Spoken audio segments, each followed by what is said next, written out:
Hello दोस्तों, मैं चिरंजीव सिंह और आप सभी का एक बार फिर से हमारे यूट्यूब चैनल पे स्वागत है। तो दोस्तों, बहुत सारे एस्पिरेंट्स का मेरे पास क्वेश्चन आ रहा है, बार बार वीडियो पे कमेंट कर रहे हैं कि सर डेली मॉक्स लगा रहे हैं फिर भी हमारे मॉक्स में मार्क्स इंक्रीज नहीं हो रहे और कई बार तो डिक्रीज भी हो रहे हैं। तो इसका क्या कारण है और इसको कैसे हम मॉक्स को बढ़ा सकते हैं। तो दोस्तों, आप सभी कैसे मॉक्स देते हैं वो तो मुझे नहीं पता, लेकिन मैं कैसे मॉक्स अटेम्प्ट करता था और उसके मॉक्स के मार्क्स आने के बाद मैं क्या करता था वो मैं आपको बताता हूँ। तो दोस्तों, ये जब नया नया हम तैयारी शुरू करते हैं तो ये परेशानी सबके साथ होती है। अब पहली दिक्कत ये हो सकती है कि आपने अभी तक उतनी तैयारी नहीं करी होगी, आपने बस शुरू में तैयारी शुरू करी है, नोटिफिकेशन आते ही और मॉक स्टार्ट कर दिए। तो सबसे पहले तो आपका सिलेबस कंप्लीट होना चाहिए।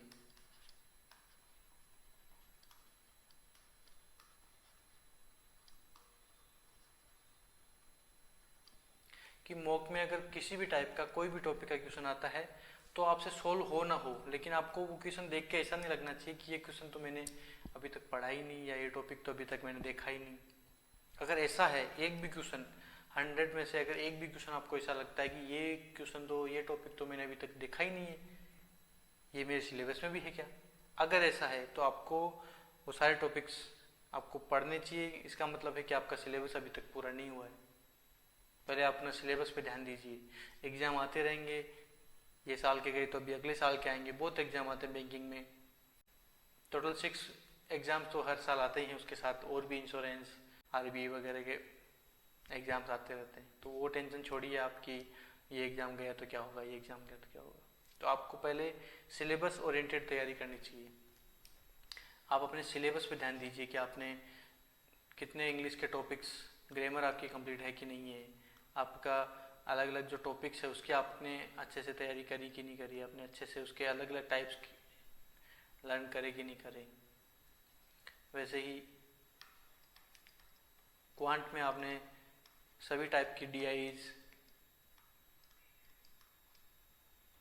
देखी कि नहीं देखी, आपने टीचर से पढ़ी कि नहीं पढ़ी। सभी टाइप के आपके अरिथमेटिक के क्वेश्चन हो गए, वो आपने अच्छी प्रैक्टिस उनकी करी कि नहीं करी। जो स्पीड मैथ है उसके सारे टॉपिक्स एग्ज़ाम मॉक्स देने से पहले आपने पीडीएफ में सोल्व किया होगा या सेक्शनल मॉक्स में सोल्व किया होगा। उसमें आपने कहाँ गलती कर, कहाँ आप लैग कर रहे हो, वो चीज़ आप देखिए। वहीं रीजनिंग में कौन से टॉपिक में आपके ज़्यादा टाइम लग रहा है या कौन से टॉपिक में आपके क्वेश्चन गलत हो रहे हैं वो देखिए। तो ये बात हो गई पहले पॉइंट की कि सबसे पहले आप अपना सिलेबस कंप्लीट करो। दूसरी चीज़ है, आप फुल लेंथ मॉक लगाते हो। सिर्फ अगर फुल लेंथ मॉक लगाते हो तो आप बहुत गलत है, आप सेक्शनल मॉक भी आपको लगानी चाहिए। अब आपने जैसे फुल लेंथ मॉक लगाया, आपने उसको सबमिट किया, मार्क्स देखे और मेरे तो 100 में से 55 मार्क्स आए या 65 आए हैं, जितने भी आए हैं, बस देखा उसको छोड़ दिया। या फिर जो क्वेश्चन गलत हुए उनको आपने देखा, बस ऐसे ही उसका सॉल्यूशन देखा या नहीं देखा, हाँ ये गलत हो गया इसको सही करना, इतना देखा और उसको छोड़ दिया। तो ये तो आप जीवन भर करते रहना, कुछ नहीं होगा। ना मॉक्स में मार्क्स बढ़ेंगे, जो आपके फिक्स मार्क्स आते हैं उतने ही आएंगे, इम्प्रूवमेंट कुछ नहीं होगा। तो जो मेरी स्ट्रेटजी मैं आपको बताता हूँ यहाँ पे, फॉलो करना ना करना आपकी मर्जी है। तो देखो यहाँ पे हम पॉइंट नंबर 2 की बात कर रहे हैं। तो जैसे आपने मॉक सबमिट किया तो अपना मार्क्स वगैरह देख लीजिए। उसके बाद में आप वो सॉल्यूशन देखिए उसका। अब सॉल्यूशन में जो क्वेश्चन आपके सही हो गए, कुछ कुछ मॉक कंपनीज में अलग रहता है कि कितना आपका टाइम लगा, तो उसके हिसाब से वो क्वेश्चन सही हो गए। उसमें देखिए कि आपने टाइम कहाँ वेस्ट किया। जो क्वेश्चन सही हो गए उसमें भी आपने जैसे कोई पजल थी, अभी क्लर्क प्रीलिम्स की पजल थी, वो आपको 1.5 मिनट में होनी चाहिए थी, लेकिन आपने उसमें मान के चलिए 4 मिनट लगा दिए या 3 मिनट लगा दिए, लेकिन आपने सही कर दी, लेकिन वो मेरे मायने में गलत है।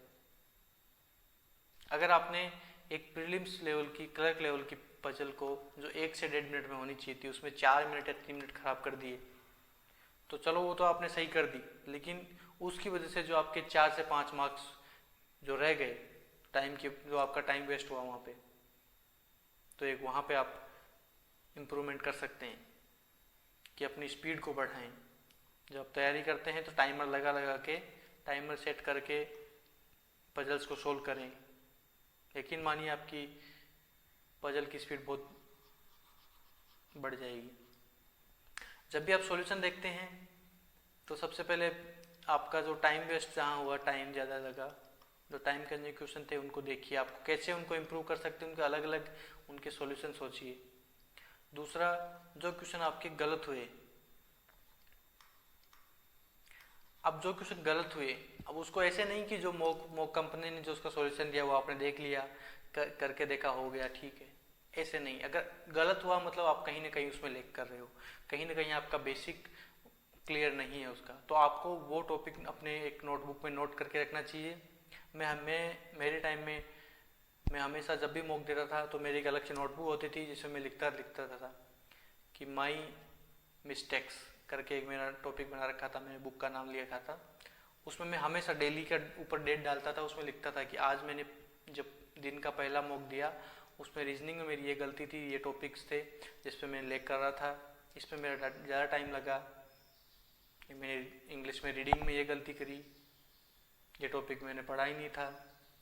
वो सब आप उस पर नोट करो, और दूसरा मॉक देने से पहले वो सारे जो मिस्टेक्स आपने करी है उसको क्लियर करो।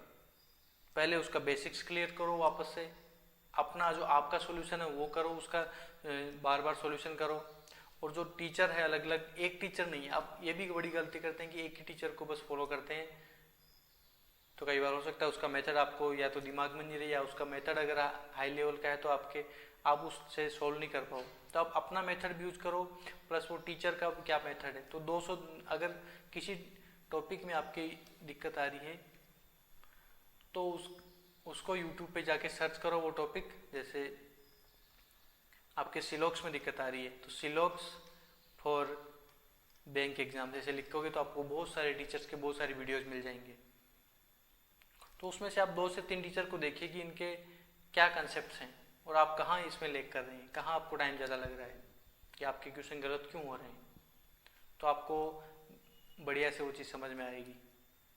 हम जो सेकंड मिस्टेक पे बात कर रहे थे वो थी कि आप मॉक्स को सबमिट करके फिर उस पर कुछ ज़्यादा एनालिसिस नहीं करते। एनालिसिस का मतलब, एक तो पहले एनालिसिस का मतलब सीखिए आप कि एनालिसिस का मतलब सिर्फ यही नहीं कि आपने जो रॉन्ग क्वेश्चन थे उनको या सोल्व कर लिया या खाली देख लिया कि हाँ ऐसा होना चाहिए था, मैंने ऐसे कर दिया, अगली बार ठीक है, ऐसा सोच लिया खाली कि हाँ ऐसे करूँगा तो सही हो जाएगा। नहीं, वो आप बिल्कुल गलत कर रहे हैं, वो एनालिसिस नहीं है। वो आपने खाली अपने मन को संतुष्टि दी है कि हाँ एनालिसिस मैंने किया, लेकिन नहीं किया आपने। एनालिसिस का मतलब ये होता है कि आप पूरा जो मॉक देते हो उसका एकदम निचोड़ दो उसको, पूरा जो मॉक का 100 क्वेश्चन का जो पेपर था उसके जो क्वेश्चन आपके सही हो गए, वो जो टाइम से हुए उनको छोड़ो, जो उनके टाइम कंज्यूमिंग थे या जो गलत हुए या जो आप जिनको आप देख भी नहीं पाए, अनसॉल्व बोल सकते हैं, ये तीनों टाइप के क्वेश्चन अपनी नोटबुक में नोट करो, उनके टॉपिक्स नोट करो, उनके बेसिक्स फिर से क्लियर करो। उनके मॉक टेस्ट देने से पहले उनके 10 से 15 या 20 क्वेश्चन आप नॉर्मल पीडीएफ से लगा सकते हैं या यूट्यूब से सर्च करके आप वीडियो में देख सकते हैं, तो आप उससे अच्छी प्रैक्टिस कीजिए। उसके बाद आप अब ये देखिए कि आप तीनों सेक्शन में से किस सेक्शन में आप लेक कर रहे हैं। हो सकता है किसी की रीजनिंग बहुत अच्छी है, किसी की क्वांट बहुत अच्छी हो सकती है, किसी की इंग्लिश बहुत अच्छी हो सकती है। तो आपको पेपर क्लियर करने के लिए कम से कम 2 सब्जेक्ट में आपको एक्सेल होना पड़ेगा। ऐसा नहीं चलेगा कि मैं तो रीजनिंग में तो मैं मास्टर हूँ, क्वांट और इंग्लिश भगवान के भरोसे छोड़ देता हूँ, तो वो कभी नहीं हो पाएगा। आपको कम से कम 60 to 70% जो पेपर का पोर्शन है वो आपको एक्सेल करना पड़ेगा। अब आप सोचिए कि जो चीज़ आप एक्सेल, जिसमें आप एक्सेल हो उसमें भी आपकी गलती हो रही है, तो जो आप भगवान भरोसे लेके चल रहे हो उसमें तो कितनी गलती होगी, तो आपका पेपर कभी भी क्लियर नहीं होगा। तो उसके लिए आपको जब भी आप मॉक्स देते हो तो उसमें देखिए कि कौन से सेक्शन में आप लैग कर रहे हो, वो सेक्शन के आपको ज़्यादा से ज़्यादा सेक्शनल मॉक्स लगानी चाहिए। इवन कई बार तो मेरे जब भी एक पजल गलत हो जाती थी, एक पजल अगर छोटी सी एक पजल एक मिस्टेक सी हो तो मैं वो जैसी पजल 10 से 15 पजल वो लगाता था कि एक पजल मेरी मॉक में गलत हो गई तो उसके लिए मैंने 10 से 15 पजल सोल्व कर डाली कि नहीं अगली बार अगर ये पजल आ गई तो मैं इसको छोड़ूंगा नहीं, 1 मिनट में करके दिखाऊंगा। और ऐसा ही होता था।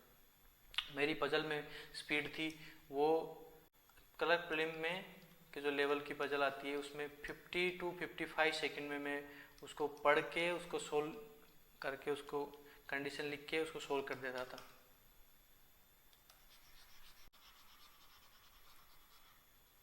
तो पहले हमने बात करी कि आपके जो टॉपिक्स हैं जिसमें टाइम ज़्यादा लग रहा है, गलत हो रहे हैं या आप टच नहीं कर रहे हैं, उनको आप लिखिए, उनको फिर उनके बेसिक्स क्लियर कीजिए, उनकी ज़्यादा से ज़्यादा प्रैक्टिस कीजिए, तो उससे आपका इम्प्रूवमेंट होगा और अपने आप आपके मार्क्स बढ़ने लग जाएंगे। और जो सब्जेक्ट में आपका ज़्यादा इश्यू आ रहा है उसकी आप सेक्शनल मॉक लगाइए, और एक ही कंपनी के नहीं अलग अलग टेक्स्ट कंपनीज के आप मॉक्स लगाइए, तो अलग अलग आप ब्रेन को फॉलो करेंगे, अलग अलग ब्रेन की क्वेश्चन देखेंगे, अलग अलग कंटेंट देखेंगे, तो आपको जो ब्रेन स्ट्रोमिंग है अलग आपकी अलग लेवल पे पहुंच जाएगी। फिर आप एग्जाम में आपको जैसे चाहे जैसे क्वेश्चन आएगा आप कभी डरोगे नहीं, लेक नहीं होगे कभी भी, और वो क्वेश्चन करके आराम से आप मार्क्स ले लोगे।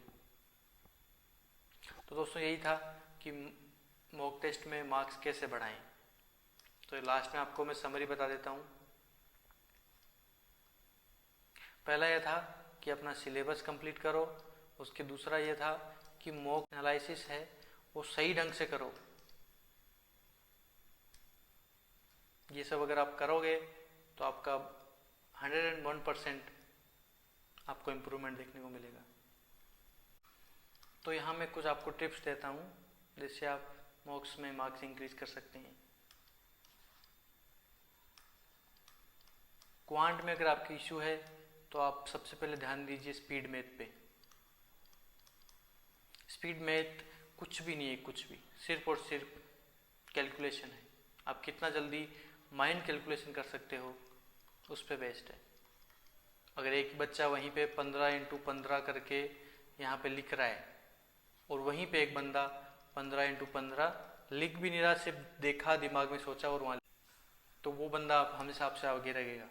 आप यहाँ लिख के सॉल्यूशन निकालोगे, फिर वहाँ लिखोगे, वो वहाँ उसने ना तो शुरू में लिखा ना बाद में लिखा, वो सिर्फ दिमाग में कैलकुलेशन करके उसने सीधा आंसर टिक कर दिया। तो आपको कैलकुलेशन जब भी आप पढ़ने बैठते हैं क्वांट, उससे पहले आपको सभी स्क्वायर, रूट और जो भी स्पीड मैथ के अलग अलग जो होते हैं वो आपको एकदम माइंड में होने चाहिए। आपके जो टेबल है 50 तक टेबल होने चाहिए, आपको याद होनी चाहिए, एकदम माइंड में होनी चाहिए। स्क्वायर, क्यूब्स, अंडर रूट्स, वो क्यूब रूट्स, ये सब आपको एकदम माइंड में होनी चाहिए। तो दूसरी बात, इंग्लिश को इम्प्रूव कैसे करें। मैंने पहले भी बताया, एक शॉर्ट में वीडियो में बताया था, लेकिन फिर से बताता हूँ। इंग्लिश सिर्फ और सिर्फ रीडिंग का गेम है। आप रीडिंग इतनी कीजिए, इतनी रीडिंग कीजिए, आप एक हैबिचुअल हो जाइए लैंग्वेज के। इंग्लिश लैंग्वेज है ये। आप मतलब पूरा जो इंग्लिश का पेपर आएगा वो पूरा का पूरा कॉम्प्रिहेंशन बेस्ड आएगा। उसमें आपको कुछ भी अलग से ग्रामर का रूल ऐसे नहीं होगा कि वो पता नहीं कौन सा फलाना ग्रामर का रूल आ गया, फलाना टेंस आ गया, ऐसा कुछ नहीं है। आपको सिर्फ और सिर्फ रीडिंग बेस्ड आएगा, कॉम्प्रिहेंशन बेस्ड, पूरा का पूरा पेपर। आप जितनी अच्छी रीडिंग करेंगे, आपकी जितनी अच्छी रीडिंग होगी आपको उतनी अच्छी आपकी इंग्लिश होगी। अगर आपकी रीडिंग बहुत अच्छी है, आपकी स्किमिंग स्किल बहुत अच्छी है, तो आप उसको जल्दी रीड कर पाएंगे और उसका जल्दी जैसे आप कोई फिलर का क्वेश्चन कर रहे हो या क्लोज टेस्ट, मान लो क्लोज टेस्ट कर रहे हो, तो जैसे आपने क्वेश्चन पढ़ा, कोई भी क्वेश्चन आपने पढ़ा, यहाँ ब्लैंक था, यहाँ पढ़ा, तो आप जैसे यहाँ से पढ़ोगे तो फिल इन द ब्लैंक में अपने आप आपको वो टॉपिक वो देखना नहीं पड़ेगा कि उसके ऑप्शंस क्या हैं। सबकॉन्शियस माइंड है, आपको बताएगा कि यहाँ तो ये आना चाहिए था, और आप उसके हिसाब से आप ऑप्शन देख के टिक कर सकते हो। जितनी अच्छी रीडिंग होगी उतना अच्छा इंग्लिश का। बाकी आप टीचर के एडिटोरियल के वीडियोस देखते रहो, कोई टीचर वीडियो यूट्यूब पे कोई पेपर सोल्व करा रहा है उसको देखते रहो। आप नहीं पढ़ाई कर रहे, वो पढ़ाई कर रहा है। अगर आपको खुद को पढ़ाई करनी है तो आपको खुद को करना होगा। पीडीएफ लेके या कोई सेक्शनल मॉक लेके आप खुद को सोल्व करोगे, खुद सोल्व करोगे आप, तभी जाके इम्प्रूवमेंट हो पाएगा।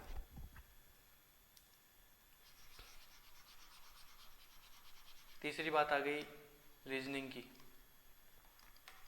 रीजनिंग के लिए आप जो भी अदर टॉपिक्स हैं, पजल्स और सिटिंग अरेंजमेंट के अलावा जो भी अदर टॉपिक्स हैं, उनमें टॉपिक्स हैं कुछ, उसमें आपको खाली स्पीड गेम है। जितना स्पीड से कोई क्वेश्चन करोगे, अच्छा अपना मेथड, अच्छे किसी टीचर का अच्छा मेथड देखिए कि किससे कम से कम टाइम लग सकता है, वो आप यूज़ कीजिए। और पजल्स में वही है, पजल्स में तो जितनी ज़्यादा आप प्रैक्टिस करोगे उतना अच्छा इंप्रूवमेंट होगा इसमें। तो ठीक है दोस्तों, ये हमने आपको सब बताया। आई होप कि ये वीडियो आपके लिए फ़ायदेमंद होगा। वीडियो पसंद आया है और ऐसे ही वीडियो और चाहिए तो हमारे यूट्यूब चैनल को सब्सक्राइब कर लीजिए। अगर आपको कोई भी एग्जाम रिलेटेड डाउट है तो चैनल के डिस्क्रिप्शन में टेलीग्राम ग्रुप का लिंक दिया गया है, वो ज्वाइन कर लीजिए। तो ठीक है, आई होप कि आप सभी बहुत अच्छे से तैयारी करेंगे। All the best.